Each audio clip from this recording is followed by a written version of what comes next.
Hey wildlings, I hope you're enjoying this season of The Wild. If you want even more content, you can head over to our Patreon. We've got extended interviews, polls for you to vote on, and stories and chats you won't hear anywhere else about the wild behind the scenes. There's a link to our Patreon in the show notes of this episode. Okay, enjoy the show. Joseph Milner was an American missionary who was living in China.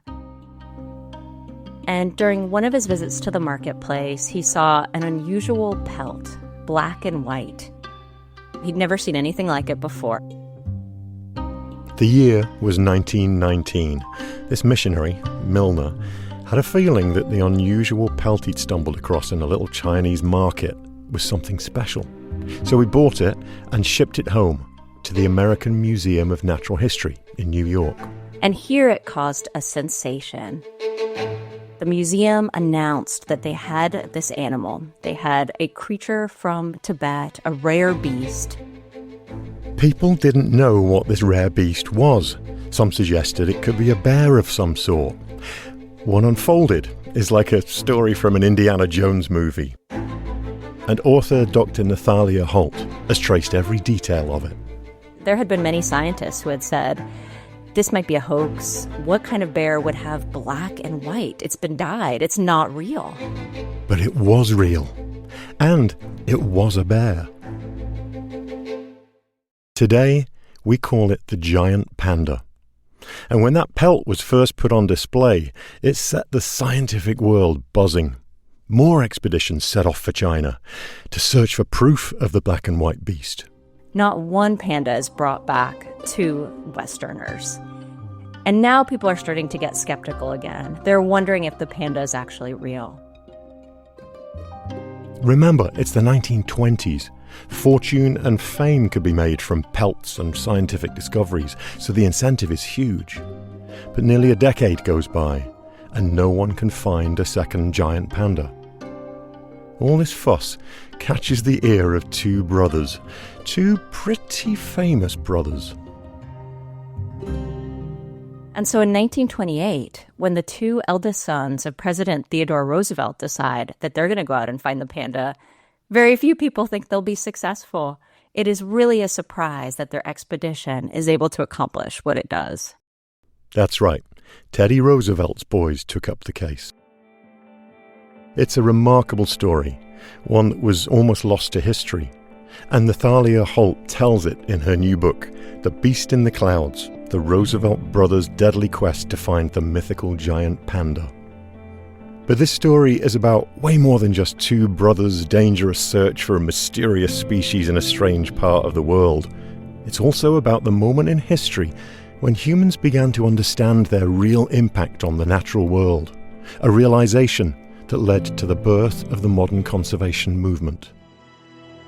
Oh, and there might be some Himalayan bandits and bone-chilling blizzards along the way. From KUOW in Seattle and Chris Morgan Wildlife, welcome to the Wild.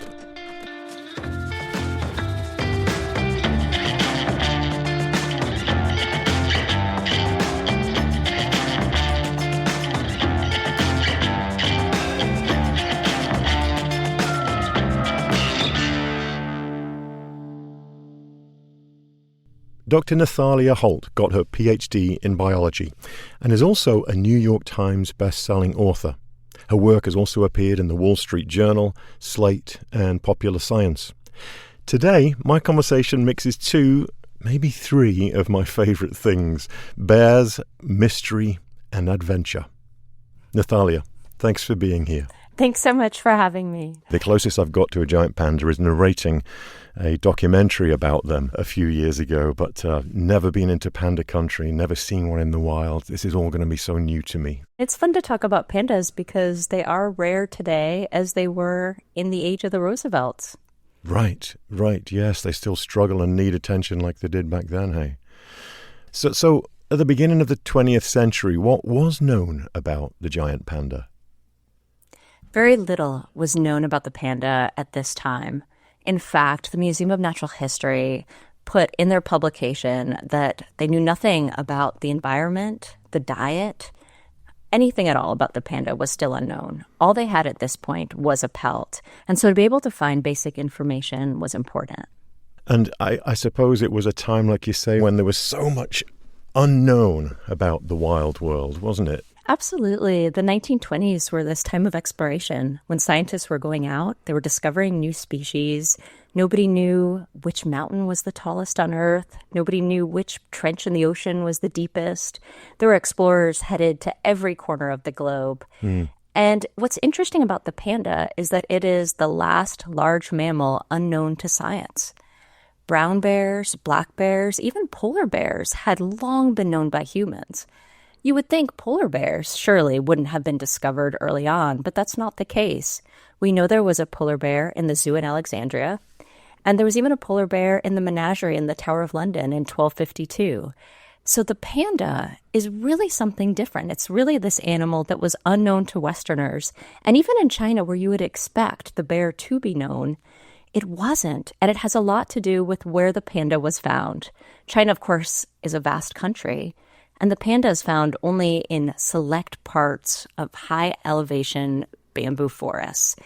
And certainly there was just simply not the information, even among scientists in China, to understand that the panda was this real bear that could be studied. That's very interesting, because I was assuming it was mostly the Western world that didn't know about it, but it was a mystery on its home turf as well. That's fascinating. Some of the stories that describe this bear, it was seen as fierce, wasn't it? What else can you tell me about what people thought it was in the mind's eye? That's right. It was seen as a likely aggressive species, and they thought that it might be a combination of a black bear and a polar bear. So this would which then makes be, sense, doesn't it? Looking Yeah. at a giant panda, yeah, that's exactly what it looks like, a combination of the black and white. Yes. So when the Roosevelts are going out to find the panda, they're expecting to encounter an aggressive species that is going to attack them. You can imagine how surprised they were to find out the truth. Yeah. So these two people were paying very close attention to all of this unfolding of the mysterious hide and the giant panda sort of legend. Kermit Roosevelt and his brother Theodore Jr., Ted he went by, right? That's right. They were sons of the famous U.S. President Teddy Roosevelt. What can you tell us about these brothers? Who were they as people? So you can imagine that being the eldest sons of a famous man is not easy. And certainly Teddy Roosevelt, he's a larger-than-life figure. This is a president who really made his mark on conservation in the United States. And so his two sons very much are trying to follow in his footsteps.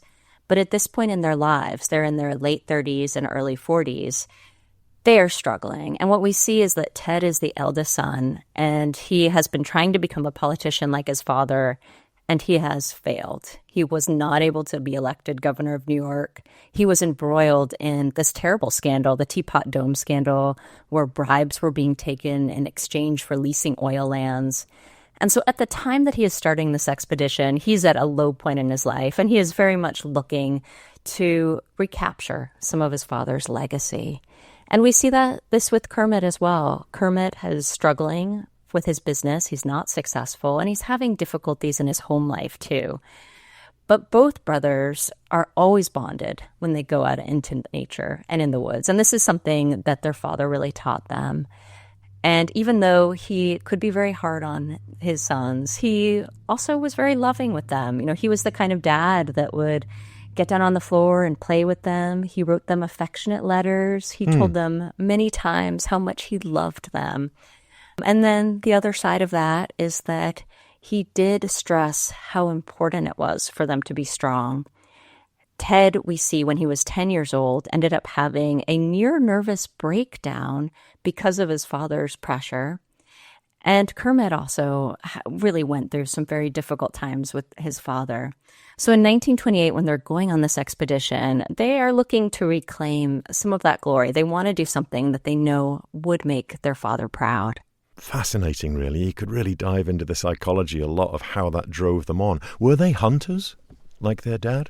They absolutely were. And Kermit had accompanied his father on several expeditions, so they went and hunted mammals in Africa.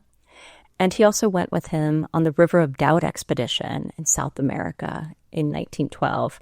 And that, of course, was a very famous expedition that was quite deadly. I mean, Teddy Roosevelt almost died on that expedition. And so both brothers had experience. Kermit had more experience in the wilds than his brother, but both sons had had much experience in the woods hunting animals. And probably had this notion of, I know that on one of those expeditions, President Roosevelt, after his presidency, right, went to Africa on one of these safaris, and I heard that they collected like 11,000 specimens, from insects to big game, including elephants and hippos, and shot a lot of creatures, brought them back dead. So this must have gone into the minds of the sons, and you say especially Kermit, was it, that was accompanying them on these things. Do you think that sort of set their mindset in terms of what conservation was through the eyes of their dad? It was like, we shoot animals and bring them home because that's the best way to help them or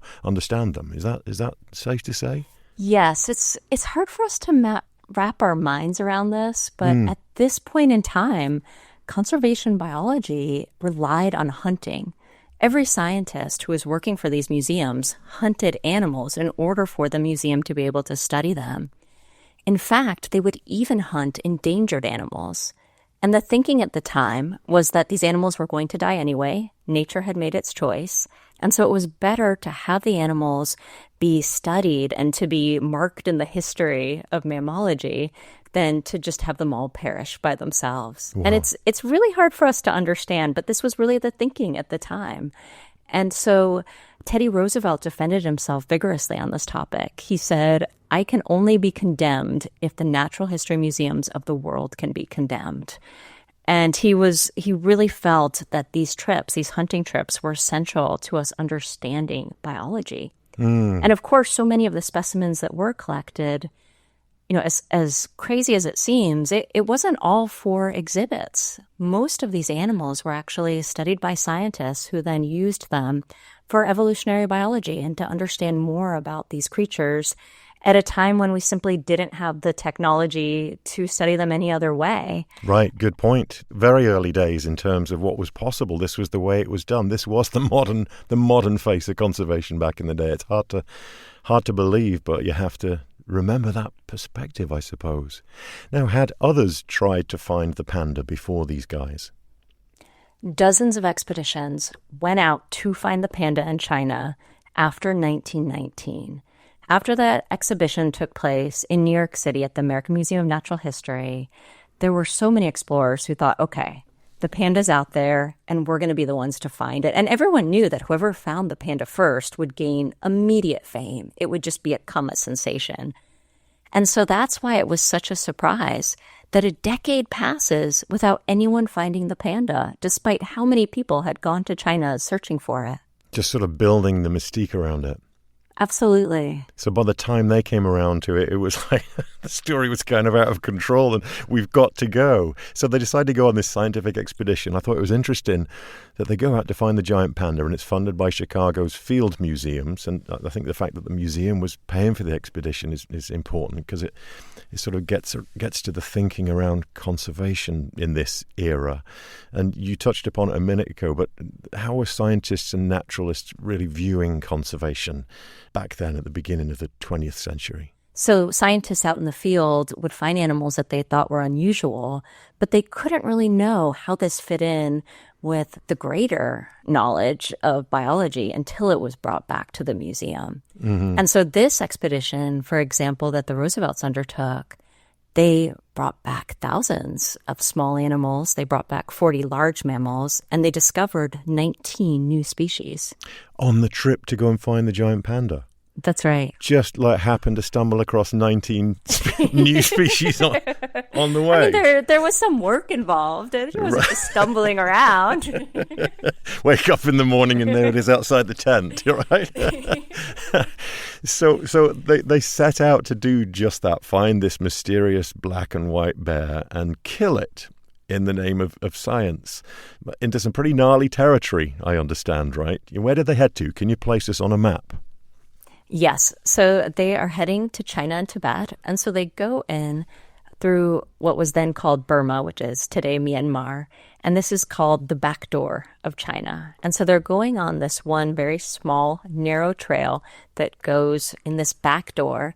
And then they are constantly crisscrossing the border between Tibet and China throughout southwestern China. And they're traveling more than 1,000 miles. They're going through a diverse range of environments. They go through tropical jungles. They are in the snowy Himalayas. They then reach the Tibetan plateau. It is so many different environments, so many different cultures. They see so much on the trail. And I think what is remarkable is that you have this trail that is more than 1,000 miles. There are no cars. Everyone is traveling by foot. And all the goods that are going to this region are all traveling by foot as well. So they talk about how tea is transported. They're constantly seeing people that have huge loads, hundreds of pounds of tea. They're holding on their backs to transverse the mountains and bring tea to these communities. So, China at that time is so different than today. And so it was really remarkable to look at what it was like, what people they met, what animals they found, and all of these different environments they went through. Must have been an incredible journey of discovery personally for them, but not without its trials and tribulations that you talk about in your book. Can you recall a couple of them? There was something about bandits. There's so many. Such a difficult trip, certainly far more difficult than the Roosevelts expected. And part of the reason for that is that China at this time is in the midst of a civil war.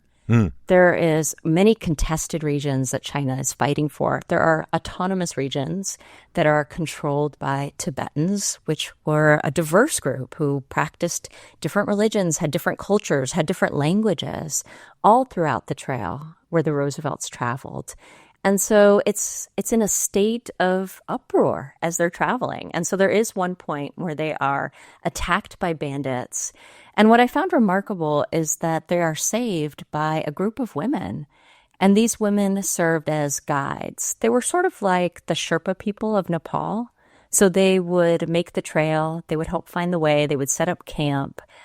They were really good at traveling through the mountains. And it just happens that half of their guides were women.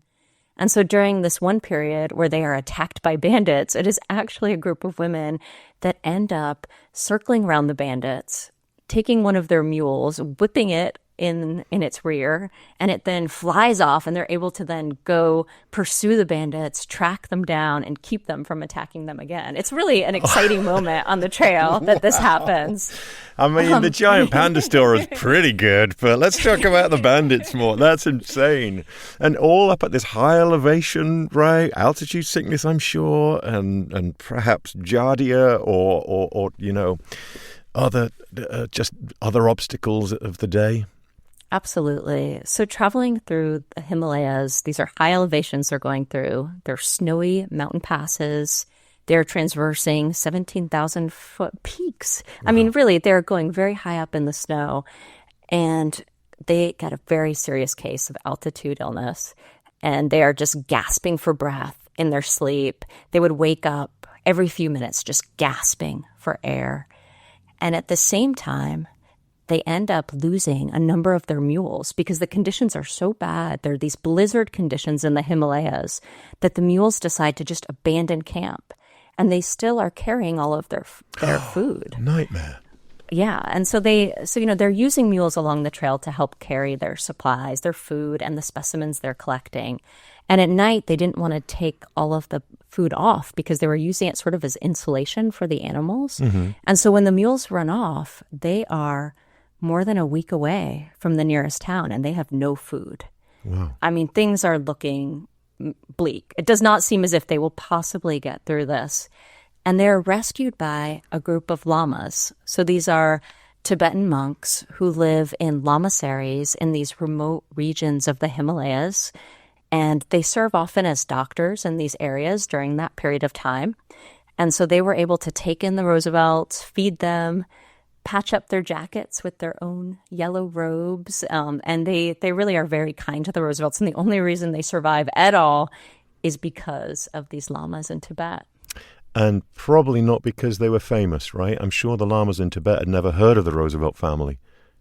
Yes, I found this so interesting as I was researching the book because, I was fortunate to have the Roosevelt's letters and journals, and I was really able to get into their writings. And there is this really great moment where they are in Mulai, which is an autonomous region that's in Tibet. And they are meeting with a prince there who is just a young boy. He's just a toddler. And he is going to become the next king of Mulai. And so they're speaking with his father, and they're telling him who they are. And they're explaining that they're the sons of President Theodore Roosevelt. And this man just looks at them and says, okay, who's that? And it's such a great moment because that, for them, what I found in their writings was this was so refreshing for them. This was really the first time that they were able to travel to a place where there were no preconceived notions about who they were. They were really able to make their own way. And they made very good friends with this man. Liberating. Yeah, it was a liberating feeling for them. Absolutely. After the break, Kermit and Ted Jr. continue their journey of scientific discovery through the rugged Himalayan mountains. And then they finally come face to face with the mythical giant panda.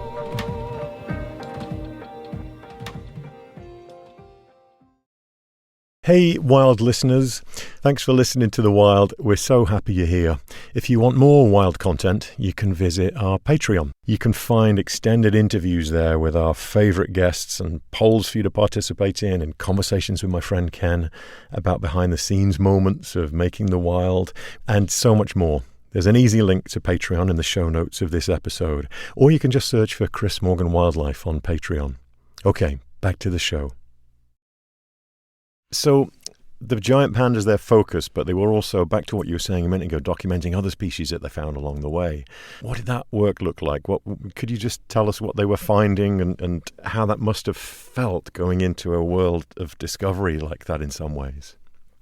Certainly, they were collecting a wide range of species, and there's some really fun ones in the book. One of them is the Himalayan snowball plant, which you need to look up a picture because it basically just looks like a sea anemone that is planted in the snow. It looks so bizarre. It comes in these strange purple and green colors. And so they were collecting plants like that, but also birds, insects, small mammals, and large mammals. So they were looking for the golden monkeys, for example, which is a beautiful species that has long golden fur and a bright blue face. They found animals like the sarau and the sambar, which are very unusual. One is sort of a goat-like creature. The other is kind of a deer. And so all of these interesting species that really hadn't been well described before, and some of them were new species. One of them was actually named after them. It's Roosevelt's barking deer. And what I found so poignant was that many of these species that they discovered on the trail are gone today. They have already disappeared. Within 100 years, we've already lost species that we had just discovered. Wow, perhaps it really speaks to the fragility of these animals and plants, doesn't it? It really does, and perhaps less charismatic species than the giant panda, which luckily is still around, and perhaps partly because of this expedition, ironically, right? But I guess, you say something in your book, and I loved it. I've got it written down. They were documenting a vanishing world, even if they could not yet appreciate it. Amazing, right? That they were in it and perhaps sensing that, but also not really getting the gravity of the things that they were seeing necessarily, and so many new things to science, I suppose. So there was an English naturalist named Herbert Stevens who joined the expedition. Can you describe him a bit? What was his role in the group?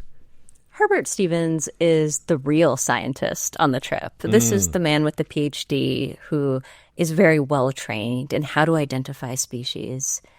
Unfortunately, this also makes him quite a bit slower on the trail, and he talks about this in his writings as well. So I was able to get the writings and journals and letters from each member of the expedition. And so it really allowed me to recreate these scenes in a lot of detail. And I loved reading Herbert's stories on the trail because he's always talking about how everyone else is hurrying, but he has to go slow. Oh, Which of course frustrates people. And the very first day on the trail, Herbert gets lost. He steps off the trail and no one can find him. Everyone is searching for him, calling out his name. They finally find him just dozens of miles away. He's somehow gotten all the way to the river. It's already nightfall, and he's made a friend, though, that ends up being helpful to the expedition. No way. So he's just such an interesting mix of silliness. He's always doing silly things on the trail. He kind of fumbles with chopsticks and embarrasses the Roosevelts. But then he discovers all of these interesting species. He is very interested in the mountain ranges because nobody knows what the elevation of these mountains are. And so he's really curious to explore that more. Perfect picture. He sounds like the classic old sort of befuddled, nerdy naturalist. I probably got lost following his magnifying glass around the forest, right? You know, suddenly he's miles from anywhere. I love that. I can relate.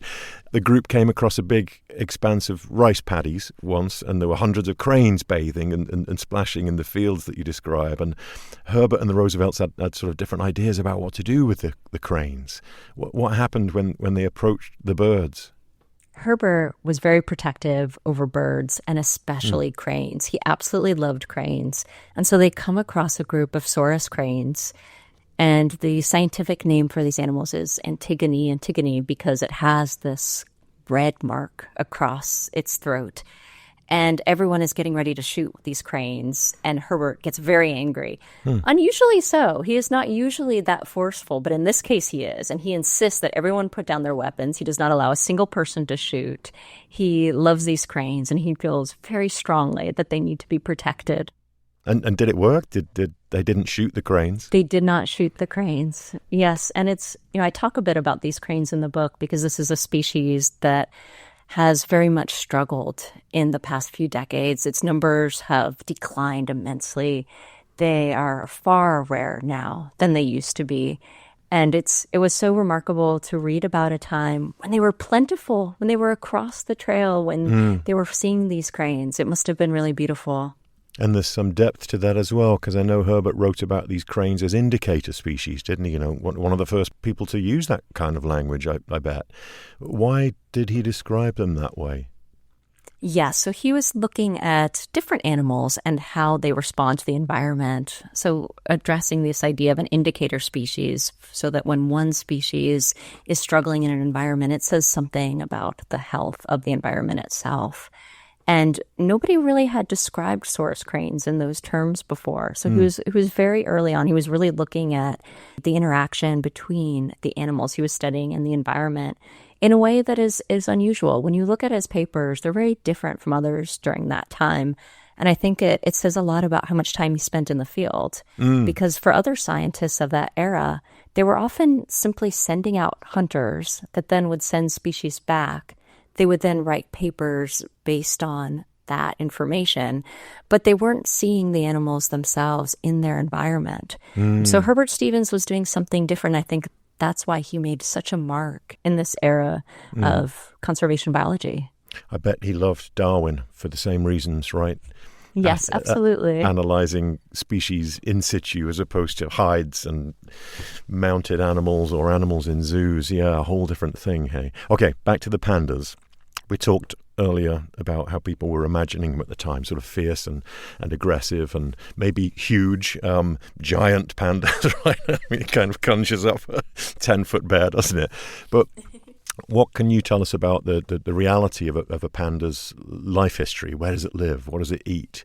You must have learned so much about these creatures researching for this book, because I know you're someone who really digs deep into the research. You must have learned so much about them. What are they about? What's the life of a panda like on a daily basis? And what are they eating and doing, just in a nutshell?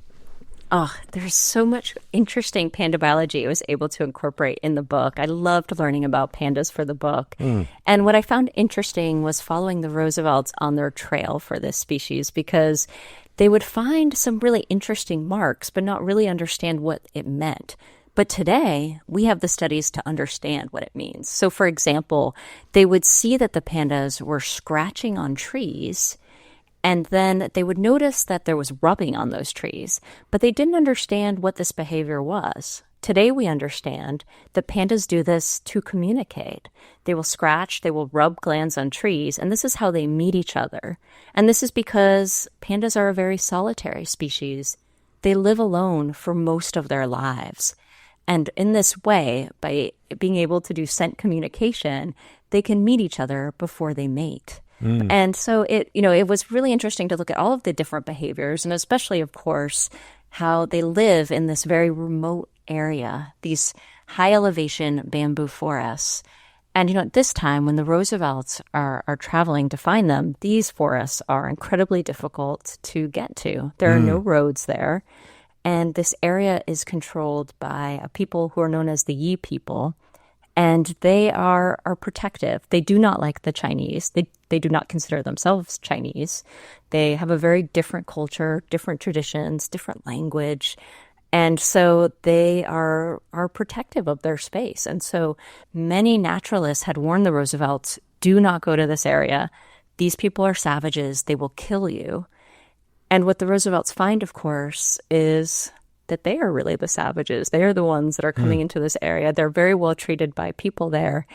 And they end up pursuing this bear that is completely different than what they expected.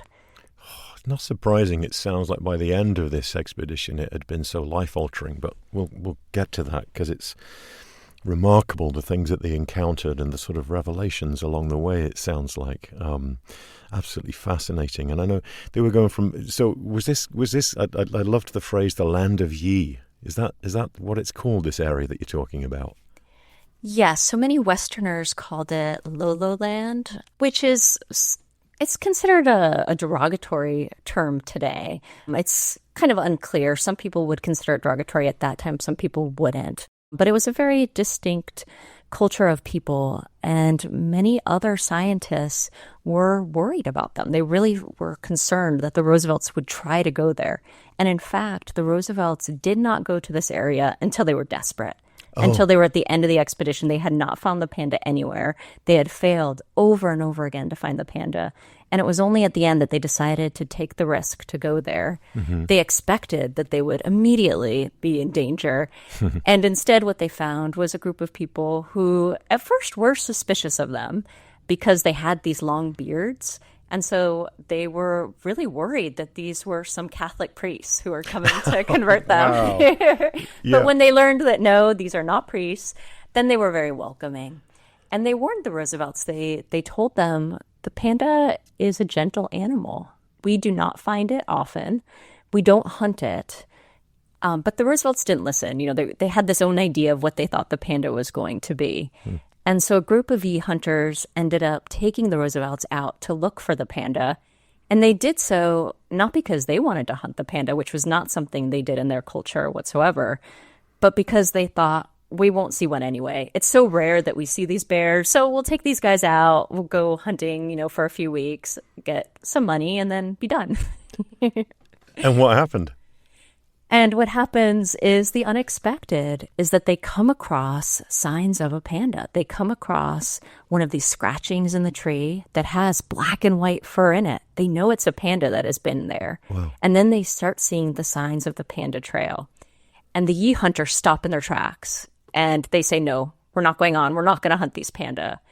You can imagine how the Roosevelts feel at this moment. Right. They have been searching for this panda for 8 months at this point. They are like, what? We're finally here. And it takes a lot of convincing. And some of the hunters will not go no matter what. It doesn't matter what they're promised. They leave. But the others decide to move ahead. And as they approach the panda, there is just this really tense feeling. You can imagine what it's like. Ted and Kermit are trying to move forward. It's snowing, which is helping them track this animal. And they finally end up seeing it poke its head out of a giant dragon spruce tree. And this is the moment where both Roosevelts end up holding up their rifles and shooting at the bear. They expect that it's going to turn around and attack them. Instead, of course, the panda is merely trying to escape. And what I found that in this is a part of the book that was very difficult to write about, and I'm sure it's hard to read about. But they do, of course, end up killing this panda. They bring it back to Chicago. What I found when I was reading the Roosevelts' writings is how much they regretted their actions almost immediately. Immediately, they called the panda a gentleman. It wasn't the bear they were expecting. And their feelings about the panda, their regret about what happens, ends up deepening as time goes on and unintended consequences pile up. Take us back to that moment, the very moment, though. Was it that immediate, do you think, when they raised their rifles and shot the panda, that they started to think, oh, wait a minute, this doesn't feel right? Do you think it was that immediate? Kermit writes that it is when the bear does not aggressively charge at them. That's the moment where they're surprised. It's not what they expected. And as they're watching this bear's behavior as they trail him through the jungle, they understand that this is not an aggressive creature, that the Yi people had been telling them all along, this is not an animal that is going to attack you. And now they finally understand that's true. And so it's sort of the feeling of getting everything that you wanted, but it doesn't really work out how you thought it would.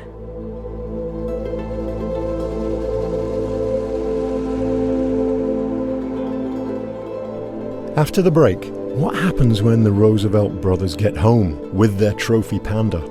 Yes, they got the fame that they'd been hoping for, but the twist comes when they decide on a new expedition, one to save the panda.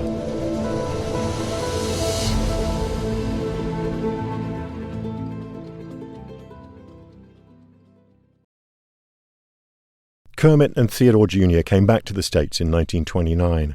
For the first time, a taxidermied giant panda, their giant panda, is on display at the Chicago Field Museum. Finally, proof that the panda exists. You'd think that the brothers would be pretty thrilled. The fame and notoriety they'd set out to find, along with the panda, was theirs. But the regret they felt after that fateful gunshot only continued to grow. And word was out. That trail to find the pandas in China is now known to the Western world, and that brings a whole lot of unwanted attention to the shyest bear species in the world. And so hunters begin to travel to China to find the panda. It's considered the most challenging trophy animal on Earth. You can imagine how Ted and Kermit end up feeling about this. And then also you have Americans and other Westerners who are now traveling to China and trying to capture cubs for zoos. Wow. So there is suddenly this pandemonium. Everyone is very excited about the panda. Pandemonium. Nice. I like how you slipped that in. Yeah, so it's really what happens next that really upsets the Roosevelts, and it's why they do what they do. It's why they really end up changing their lives and making some big differences in the panda. Literally the path that they took and the route that they took into finding this giant panda for the first time for the Western world, at least, helped others follow. Were they using information literally from that expedition, the people who followed them afterwards? Absolutely. Yes, they would not have been able to find the panda without the maps from the expedition, because this whole area had been unmapped. It wasn't on official maps from either China or from Westerners. Right. And so the Roosevelts' map to where to find the panda then allowed all of these hunters and people looking for zoo animals to follow in their footsteps. And this is really what upset the Roosevelts, because they realized, oh my goodness, this is a rare animal, and now all of these hunters and others are coming to take them. And they knew. They write in their letters, they write in their journals about how upset they are about this. And, we see it repeatedly, how difficult it was for them. There's this one moment where Ted and Kermit are in a hotel in New York City, and they're sitting with Ruth Harkness, who is the first Westerner to have brought back a live panda cub. And so she's brought it back thanks to the Roosevelts, really, thanks to their map. And she is auctioning it off to different zoos. And Ted is holding this cub, and someone in the room says to him, oh, maybe one day this cub will sit alongside your panda in the Field Museum. And he says, I'd sooner stuff my own son. He is very upset. This is not how they thought things would work out. And it's really this moment that ends up changing them. And especially Kermit decides that he is going to work to make protections for the panda.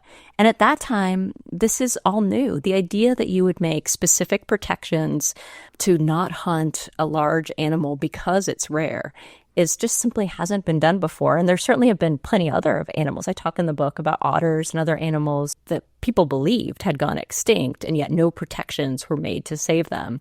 The panda is different. And because they're able to make these protections for the panda, it ends up becoming a symbol of conservation. It's how we think of the panda today, right? Totally. Everybody knows that WWF logo. It sort of represents much more than WWF. It represents conservation in general, doesn't it? You know, this species. Well done for the people who helped to brand it. And it sounds like it started with these guys, right? But why do you think it was different for the panda when it wasn't for so many other species? Otters are pretty charismatic, you know. Why was it different for pandas? It was different for pandas because, I mean, there's many reasons I think that you can look at, but certainly for the Roosevelts, this was an animal that they felt personal responsibility for what happened because they had led the map to where hunters were going and where cubs were being stolen. And so Kermit ends up taking a position as the president of the Audubon Society, and he works directly with Chinese officials to make laws to stop all hunting and stop the ability for panda cubs to be exported to the United States. And there's certainly more that needs to be done. I mean, in the decades ahead, there's a lot that happens in the history of panda conservation. But this is a huge step at the time. Nothing like this had been done before. And certainly there's a lot at work here. You know, you have two very dedicated sons of a president known for conservation who are willing to work very hard to make this happen. And you also have an animal that itself is just innately charismatic. How can you not love a panda? It's a very sweet animal. It's really their work and then, of course, the animal itself that made this successful.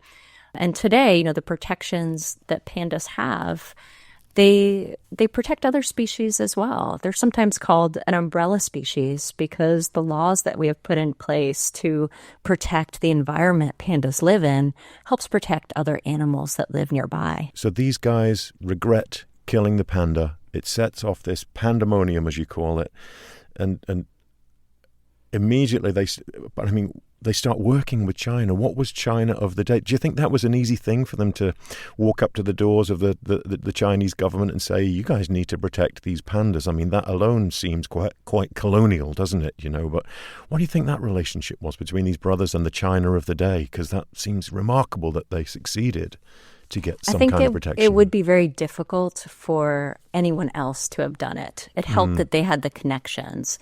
They knew people in the Chinese government, and they knew Americans who were working with the Chinese government at that time. So they were able to help draft these laws and help work with the Chinese to do so because they were so passionate about it and because they had the right connections. Certainly, I think it would have been far more difficult for another group to come in and do this. And it wasn't perfect. I mean, I'm certainly not saying that from that moment on, pandas were protected in China because that's not the case. It was a path. But it was a remarkable first step. Yeah, it was a remarkable step to take at that time. To be doing this in the 1930s was really quite a big thing. And to be fair, my understanding at least is that China has played, of course, a very pivotal role. They're only found in China, this species, right, in just a small, tiny portion of their former range, right? But it's because of the Chinese government's commitment to this species. It's a matter of pride, right, to this day. They put a lot of money and a lot of research attention into this species, and right. I mean, it's that we should praise the Chinese government for tackling this and taking on the protection of this species. Absolutely, especially because they faced so many challenges. You know, we see that in the 1970s, panda populations plummeted. There were less than 1,000 bears left in the wild. This was a very perilous time for the panda. And big changes needed to be made. And certainly the Chinese did a lot during that time. There were also Americans even then who were working to help the panda and to help research. So I think there has been this really close collaboration between American scientists and the Chinese government and Chinese scientists in protecting the panda. And what we see today is very broad protections for the habitat. There is controversy about how zoos operate and how animals are loaned out to zoos and what conditions they might be under. But certainly, it's far better than it was in the 1930s and 40s, where we see that every cub that was brought back to United States zoos passed away very young. It's really heartbreaking to see what happened with pandas during that time. And you can imagine why the Roosevelts felt so passionate about saving them. So when they came back, they had this sort of change of heart. Can you tell me anything more about the roles that they took on to try and shift things? And the Roosevelt brothers sort of went on a different path once they got back, hey, with the different jobs that they had or their push? They absolutely did. And you have to remember that they have been part of this Roosevelt family that has gone on expeditions, killed animals, brought them back. After the panda, that stops. They don't do that anymore. And we see them pursuing very different means of biology. So Kermit Roosevelt, for example, becomes involved with another member of the expedition named Sudham Cutting, who is a naturalist from New York. And they go on this trip to the Galapagos, where they decide to initiate a breeding program for the Galapagos tortoise, which is endangered. And instead of killing the animal, instead of bringing it back to zoos, they go there, they study the tortoise, and they make a breeding program that ended up being quite successful at helping augment numbers of the animal.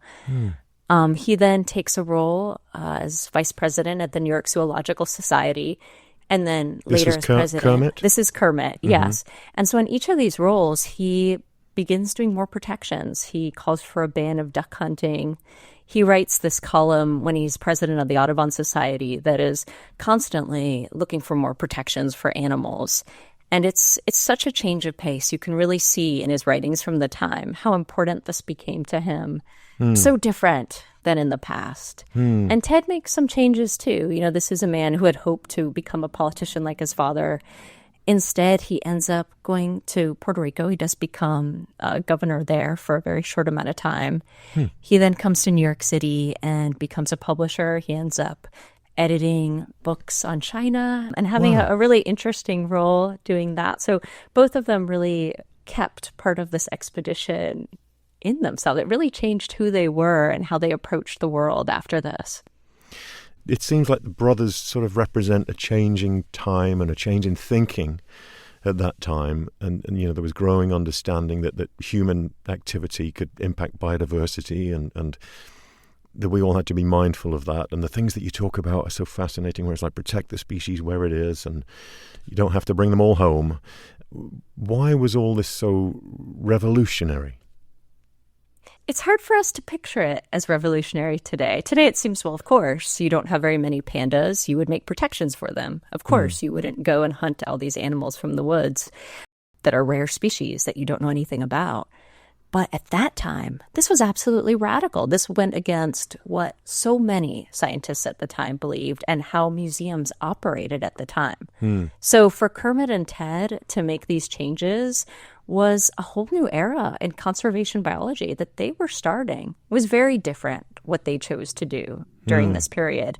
And they could have gone the other way. When they came home from China, they had many offers to go back and hunt pandas. People were willing to pay them a lot of money, especially museums. Even individuals really wanted them to go back and hunt more pandas. Wow. And they absolutely refused. They would never go hunt another panda again. They sound like admirable guys. Am I right that would their father, President Roosevelt, would he have passed by then during the time of this expedition? Yes, he had already passed. By many years? Do you know the chronology of that? Was it? Yes, he passed in 1919, so it was during World War I. So this was 10 years later, right? 10 years later. What do you think he would have made of all of this? And do you think that they were thinking that a lot, wondering what would Dad think? Absolutely. And they write about it very clearly that they were trying to follow in their father's legacy of conservation. And their father had become more interested in birds and in other smaller species in his later years. So I think they really were thinking about how they were moving the field forward, especially because their father was a radical environmentalist for the time. There was no one that did what Teddy Roosevelt did to protect land, to protect species. And so I do think they were motivated by that. It was a big part of how they saw themselves and who they wanted to be. What was the sort of after story for Ted and Kermit? Did they go on to succeed, long, happy lives? What did that look like? I wish I could say that were the case. Unfortunately, they both served in World War II, and Ted ended up dying after D-Day. He was the oldest general who landed on the beaches of Normandy. He very famously stood on the beaches and said, "We'll start the war right from here." Sadly, he was hiding a heart condition, and just a few days later, he died. Oh. And Kermit's ending is even sadder, because what I found was that in the years after the panda, he became very depressed. And, we see himself throwing into these projects that he's passionate about, he cares about, and yet there's a lot of sadness there. He was suffering from depression. He's suffering from alcoholism. I go into some detail about this in the book, but he ends up killing himself in 1943 in Alaska while serving during World War II. And it's just a very tragic end for both brothers. Intense lives all round from beginning to end. That is sad. Do you think that they'd feel that their ultimate mission paid off if they were here today looking back? I hope they would. It's an interesting question how they would view their legacy. This is a story, obviously, that had not really been told before I wrote this book. It was a story that was mostly lost to history. And I think, for Ted and Kermit, their history had mostly been framed by their father and by their work in the military. And so I hope that by telling this part of their story, I can tease out some of their own environmental legacy and how their work has contributed to conservation biology today in a way that perhaps most people wouldn't expect. Where do things stand with pandas today in China? How's the species doing? Pandas today have bounced back from their lows in the 1970s when there were less than 1,000 bears in the wild. Today, that number hovers around 3,000. And what's interesting when I talked to scientists who are studying pandas today is they told me that it is just as difficult to find a bear in the wilderness today as it was in the Roosevelt's time. Wow. They said that is the most difficult part of doing these studies, is finding the bears, because they are so elusive, they are so rare. And I just found that really fascinating. Totally. But it's heartening how people have come together from different countries, and China has made such a big show of force by having all of these protections for pandas and their habitats. And that's paid off. Pandas today are doing well. Dr. Nathalia Holt is the author of The Beast in the Clouds, the Roosevelt brothers' deadly quest to find the mythical giant panda. Thanks for listening to The Wild. If you like what you hear, share it. Tell a friend about the podcast or leave us a rating and review. It helps. And don't miss an episode. Subscribe. It's free and easy. The Wild is a production of KUOW in Seattle and Chris Morgan Wildlife, with support from Wildlife Media. Matt Martin produced this episode. Jim Gates is our editor. Our theme music is by Michael Parker. Additional music from MusicBed and Blue Dot Sessions. The Wild is hosted, produced and written by me, Chris Morgan. A very special thank you for their kind financial support to Jill and Scott Walker, Rose Letwin, Ellen Ferguson, the Isdell family, Anna Kimball, Barbara Stallman, John Taylor, Paul Lister, Bob Yellowlees, and John and Julie Hanson. Thanks for listening. Take care of yourselves and nature so that nature can take care of you, like she does every day.